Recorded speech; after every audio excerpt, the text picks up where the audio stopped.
Hello, I'm Rachel Richards and welcome to Teenagers Untangled, the audio hug where we use research by experts and our own expertise to discuss everything and anything to do with parenting teenagers. Hello, I'm Susie Asley. I'm a mindfulness coach and mindful therapist, a musician and mother of 3 teenagers. 2 of them are twins. As a parenting coach, I've seen the transformative power of listening to how other parents work. We can feel supported, get fresh ideas, and even if we disagree, it helps us to think more clearly about the way we parent and why. So welcome, pull up a chair and let's begin. Now, Susie, we always have a golden nugget. Yes. Can you give us one? What's been happening this week? So my one this week is the power of texting. I sometimes it's usually my eldest, if we've had a few issues about various things, which is part of normal family life. And sometimes I then will text him afterwards and you go to a bit more depth about something or explain something in a different way or tell him how I'm feeling about things. And we've been doing that for a little while, not all the time, but just when it's relevant. And I just find it a really good way of doing it. And I've done that a bit more recently because we've had a few things that we needed to sort out. And it's always received really well. It feels really nice for me that I'm expressing myself in a way where I've had a chance to think, where I write down what I think is important.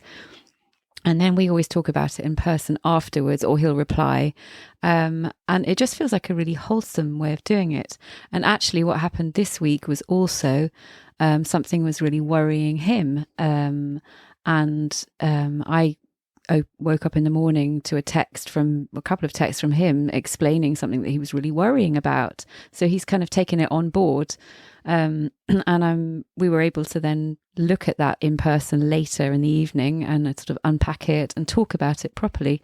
That works really well for us. There is a danger, of course, that you miscommunicate things in a text, but we won't just leave it in the text. We'll talk about it as well. I think that sounds amazing. And particularly for boys where they find it hard to express themselves, sometimes actually writing it down and sending it feels less emotional or less like they're exposing themselves. And the whole thing is about building up that relationship where you start to learn how someone is expressing themselves and it becomes easier. Yeah, and some of my texts they're bullet points because he doesn't do long. Right. So I'll make it really clear and it's just really helpful for us. It's really helpful. Amazing. I love that.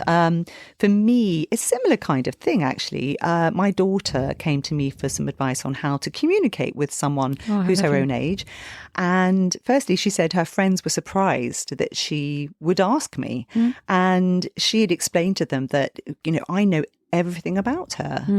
I've seen her relationships evolve as she's grown up and I care about her more than anyone else in the world. So she was very clear that coming to me was a good thing and that it was very helpful to get my feedback. What was particularly interesting was that the teenager in me, when she asked me how to communicate, wanted to sort of game it. I was thinking, strategically, how should you say this so that you get this and you get... And then I stepped back and thought, no, actually what we're trying to teach our children or teenagers is clear, honest communication. So I spent time asking her how she really thought. And then we talked about how she could compose a message that was very clear about what she thought. And so it wasn't full of emotion, because I think quite often the really over emotional things, or where where people come across as being unreasonable, is more that they haven't quite got to grips with what they're really thinking, and they're trying to get a response from somebody without really understanding what they're trying to do. Yeah, it's the difference between reacting, knee-jerk reaction, and taking a moment and responding. Yes, and that was the other thing. I just said to her, darling, you don't have to respond immediately. And all these teens are quick messages, quick, shallow, pop. And she kept saying, no, but I've read it now. I need to respond. Yes. And I said, no, you don't need to respond. You actually can stop and wait and think about what you want to say, because it's much better to be clear than it is to be fast. Yeah, absolutely. And it was really empowering. She came away from that saying, God, I feel so much better because I've been very clear and honest about what I think. Amazing skills you're teaching her. That's brilliant. Because sometimes they feel that they have to reply immediately, don't they? But they could also go, I've seen it, I'll get back to you later. You can acknowledge it if you want to, but we all fall into that trap. Yeah. Oh, brilliant. Now, Kathryn has written to us with an excellent topic to discuss. She has been struggling with the issue of step parenting. Her partner joined her family when her daughter was preteen, and now she's a teen. He's having a really rough ride of it. She says her daughter defaults to her blood parents for absolutely everything, and he's finding that very tough. Yeah, I can imagine. So, Kathryn, I'm really grateful that you came to us because I'm a step parent. Susie has a new partner, so effectively she's a step parent. Each of these is going to be very different, but there are things that are similar. So I started to be a step parent when my kids were really little. Yeah. Susie's in a situation where those kids are full-blown teenagers. Yeah, and we don't live together, but we spend a lot of time in each other's homes. Yes. So we're all going to be coming at this from different angles, but I'm going to break down the research that I found into different topic areas. There's bonding with your teen, family structure and the importance of a united front, discipline, and then looking after yourself. Yeah, really important topics. I think it is really important to just take a moment though to sort of think about what stage am I in, and because it is really different, and it does make a huge difference as to how we approach it. You know, if the kids are little, or the first divorces are really new, or has it been years? In, you know, that you've been on your own for years, or you've just broken up with somebody, the children different ages, the same ages. I mean, there's loads and loads of different variables that actually make a big difference. So. Yes, they do, but we can narrow it down. Themes. So I started with bonding because psychologist Patricia Papineau says the mindset of the step parent should be connection before correction, because the key thing that people struggle with is, you know, how do we deal with behavior? And as adults, connecting with a teen is all about understanding where they're coming from. And we are the adults, and it's our job to connect with them. Yeah, this is a really important thing to remember. They don't owe us anything. They didn't choose to have you as a step parent. No. I mean, you can relate that to any kind of parenting or being with teenagers, but it's particularly relevant for the step parents. It's connection before anything. And when relationships end in divorce, a child needs time to grieve. They can feel very defensive, feel threatened when somebody else moves in. Children can struggle with, huge emotions, and you can suddenly get anger or aggression coming from them. And we need to understand that they could be feeling guilt as well. For lots of things. Yes. So it's understanding that there's probably a lot going on in there. And what you always say, which is, don't react. Don't take it personally. It's not personal. Yeah. And I think that's really hard, because I think if you're coming in, and maybe if you don't have your own kids, or even if you do, it doesn't really matter. You want it to work. You really, you've got this new relationship that's really exciting and really amazing, and you really want that part of it to be really successful, or to feel really good as well. And if it doesn't, and it takes a little time, that can be really painful. Yes. And the most realistic goal for the first few years of your relationship with your stepchild is basically to be friends, to be able to kind of talk to each other. Yeah. And it can be painful. I mean, the first thing one of my stepdaughters said to me was, I want to swap you with my mummy. That's her first words to me. And she was little, wasn't she? Yeah, I got it. It's painful, but I thought, I get it. I get it. Yeah, of course you do. Of course you do. And bonding isn't straightforward. Children can start opening up to you and being friendly with you and listening to you or talking to you, and then suddenly feel that guilt, because they may feel that your presence is actually, you're trying to replace their mum or dad, or they may feel guilt that you're starting to bond with them, and then they feel bad that maybe it seems like a rejection of their own parent who might not be with somebody. So understanding that might be what's behind some of their thinking or they're and behaviour. Missing the parent that you're with because it's changed, there's a different dynamic. They're feeling left out maybe. Yes. So leave no doubt how important their role with their biological parents is. So I have always said to my stepdaughters, I am not your mother. Yeah. I'll never be your mother. I will behave like a mother towards you. I will love you as if you're my child, but you have a mother. Yeah, and there is only one mother. Yeah, I love the word mothering. I think it's such a beautiful word. It's a verb, to mother, but we can mother lots of different things. We can be mothering, and it just means nurturing and caring. We can be with pets, with plants, with our homes, with friends. We don't have to be a mother, but we can be mothering. It's different. Yes. And you want to give them a sense that they're gaining. Yeah. There's an extra person to love them, and there's an extra person to give them advice or to spend time with them. Yeah. And one of the things that's painful is when they will tell you the amazing things that they've done with their other parent, or they'll tell you about their other parent. Yeah, which is cool. And you just have to listen and just go, okay, I can see why you're doing that. And that's good. It's important that you have that relationship. I actually see it with mine. They talk about, the other parent on both sides. And I actually see that as something really positive, as it's like, oh, this is a safe space. You can talk about anything here. There are no sharp edges here. I love that. That's absolutely right. So if they're telling you things, it's, yes, they might be trying to manipulate you, but actually, at least they can talk to you. And it's normalizing it. Yeah, this is where you are right now. But you can talk about, for them, they just want to be able to go back and forwards between both parents. They don't want any drama. They don't want it. If there is drama, that's because something is difficult. Yes. And it's hard to pack up all your stuff, to have stuff in one house and in another house. And family traditions are a really great way to do this bonding. So things like just introducing a new family tradition. So, for example, ice cream on a Sunday. We'll always do ice cream on a Sunday, or something where you can all say, well, that's what we do. Yeah, and not something that competes with the other family unit, but just giving them a sense that there's something that you all do together. It really helps. Yeah. You need to let the child take the lead.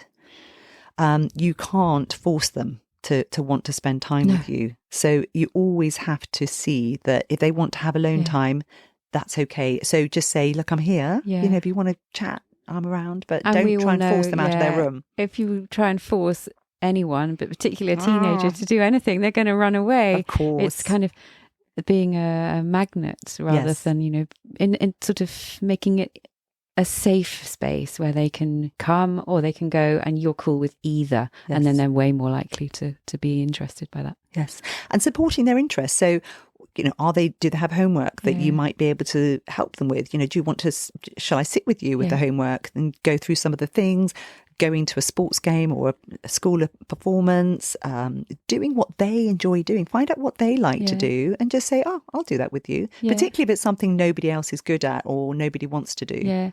And then if they say no, thank you, being cool That's with fine. that. It's fine. Being cool with it. And you can try a solo outing with them. Choose something that's not competing with this, that they wouldn't do with the other parent. And also accept that the biological parents need time on their own with that child if they're not going to feel like they're being supplanted. Yeah. So accept that and appreciate that that's important. Yeah.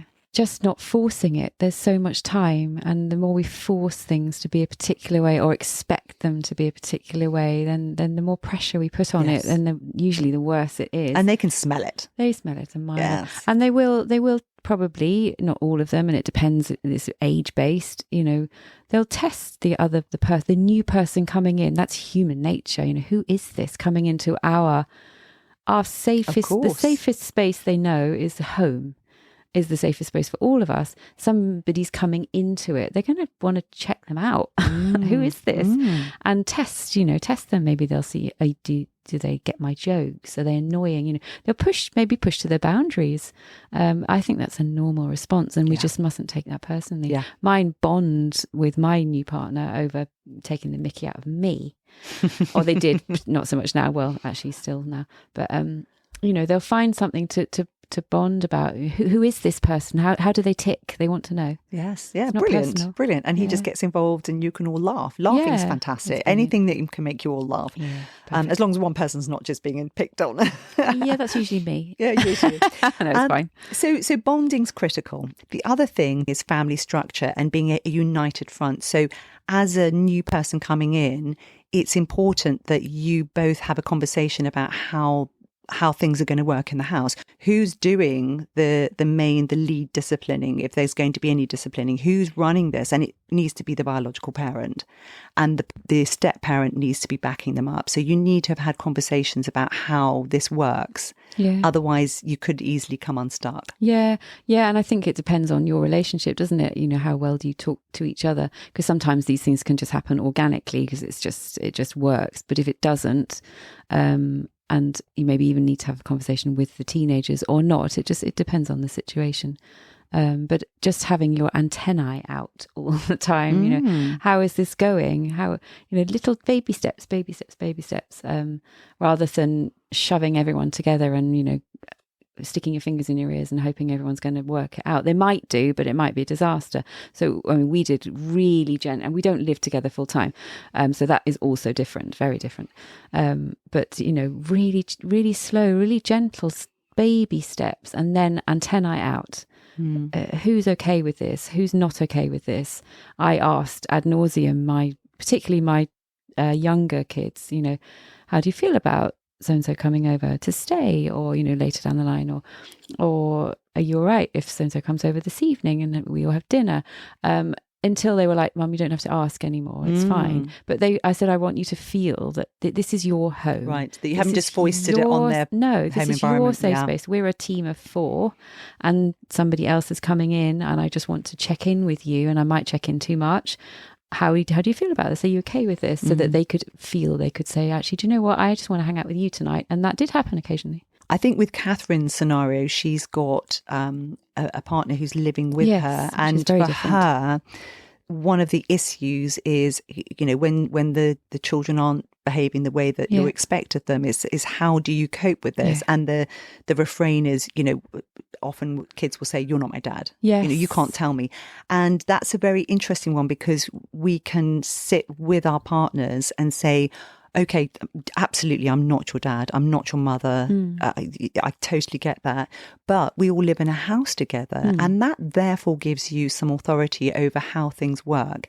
And when I talk about authority, I mean authority comes from connection. It comes from trust and a bond. And so it's a two-way street. So the teenager needs to be able to have a conversation with you about things that trouble them. Yeah. It's about a constant communication about these things. And we can set boundaries in a home. We don't have to be related. No, exactly. And it doesn't have to be parental. It doesn't come from... Do you know what? When you speak to me like that, I really don't like it. We don't have to talk about it now, but just so that you know, that's not okay for me. Yes. And that's nothing to do with being a parent. That's putting your own boundaries in place. Absolutely. So keep an eye on that, and just be able to answer back and say no. But the role needs to be more like that of a babysitter, where the biological parent takes the lead in terms of what they think things should be like. The step parent has to be prepared to have a conversation with them about it, because if you don't like something, you need to have those conversations probably away from the kids and work those out, and then establish what the consequences are. And the person who needs to put those consequences forward needs to be the biological parent. And I saw a wonderful example where a psychologist said it's a bit like a bank account, and the biological parent has been putting money in that bank account all these years, and then when they want to withdraw some or penalize, that can happen. But if you've just moved in, you're trying to take money when you haven't got any in the bank. It's a great image. That is a really great image. I also think that as the kids get older, and I totally agree with Kathryn, if he's living there, that's really different. And that, that refrain of "you're not my parent" can be really hurtful. But it's natural and normal, and they're not doing anything wrong. I'm sure that's just part of the process. But as they get older, I do think they can really appreciate that mum or dad having a new partner and being happy adds huge value to their lives, because we all know it. If mum or dad is miserable and they're the primary caregiver, everyone's pretty miserable. And I'm not saying that you have to have a partner to be happy. I'm absolutely not saying that. I was on my own for years and was perfectly happy. But they do, mine definitely, it's definitely added value. The vibe is really different. They see that and they want that. So true. My bonus daughters say that when I come on holiday because they've been on holidays with their dad on their own, and it's a little bit painful because you think, oh, okay, but then I think it's important. But they have said, oh, when you come, it's so much more fun. They want at the end of the day, they want us to be happy. A, because they want us to be happy, and B, because when we're happy, everything is nicer.